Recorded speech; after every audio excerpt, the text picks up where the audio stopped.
ఆ కాకి చెట్టు మీద కూర్చుని ఒక చికెన్ ముక్క తింటుందంట. అప్పుడు నక్క చూసిందంట. అప్పుడు కాకిని అడిగిందంటే కాకి పాట పాడవా అని అనేదంట. అప్పుడు కాకి అన్నదంట కాకి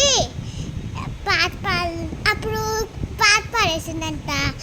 చికెన్ ముక్క కింద పడిపోతుంది అంట. అప్పుడు నక్క తినలేట తినేస్తుంది కదా తినేస్తుంది.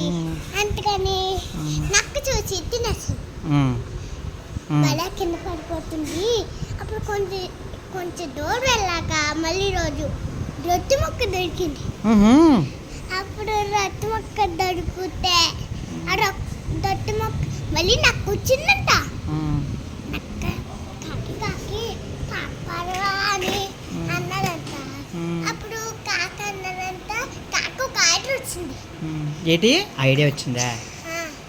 అప్పుడు తినేసి పాడింది. తినేసి పాడిందా? అప్పుడు నక్క తాకు పిలుచుకుని వెళ్ళిపోయింది.